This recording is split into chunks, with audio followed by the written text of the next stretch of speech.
आपातकाल के प्रकार एवं प्रभाव। तो जो है कितने हैं, 3 तरीके हैं, 3 है। अनुच्छेद 352 है, राष्ट्रीय आपात होता है।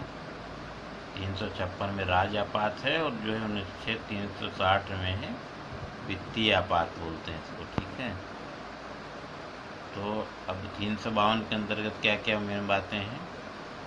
राष्ट्रीय आपातकाल के दौरान संघ और राज्यों के बीच जो शक्ति का विभाजन होता है वो समाप्त हो जाता है। मतलब क्या हुआ, जो पावर होती है वो सेंट्रल गवर्नमेंट के हाथ में ही आ जाती है, और संघ राज्य सूची के विषय पर भी क्या है, विधि निर्माण कर सकता है। मतलब जो राज्य सूची के भी जो सब्जेक्ट थे, विषय थे, उस पर भी जो है उसको अधिकार मिल जाता है। ठीक है, उस पर भी उसको अधिकार मिल जाता है कि उस पर भी वो नियम बना सकते हैं जो है। ठीक है, इसके अंतर्कार जो है भारत की संघात्मक प्रणाली क्या है, एकात्मक रूप में काम करने लगती है। मतलब कि जैसे कि अब जो है पावर का सेपरेशन था स्टेट और सेंट्रल में, वो अलग हो जाएगा।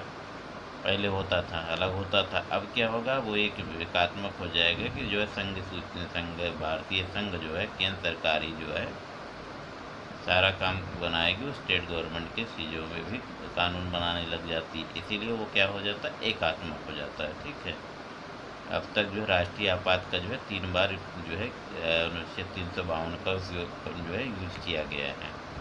फिर अनुच्छेद 356 में राज्य आपात, इसको बोलते हैं स्टेट इमरजेंसी कहा जा सकता है। तो राष्ट्रपति शासन में राज्य विधानसभाएं भंग कर दी जाती हैं और शक्तियों का विभाजन भी जो है समाप्त हो जाता है।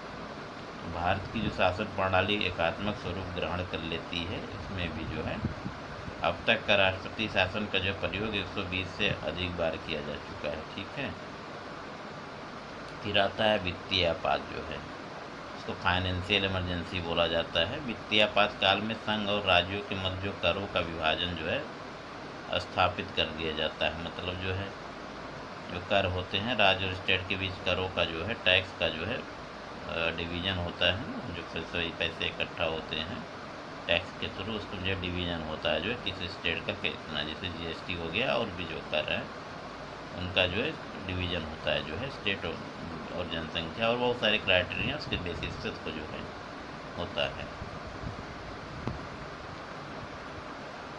फिर आपका जो है इसमें संघ एवं राज्य के अधीन कार्य सभी व्यक्तियों के वेतन और भत्तों में कटौती की जा सकती है।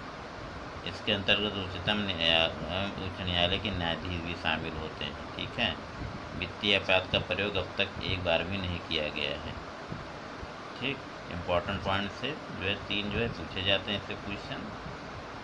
ठीक है, थैंक यू फॉर वॉचिंग।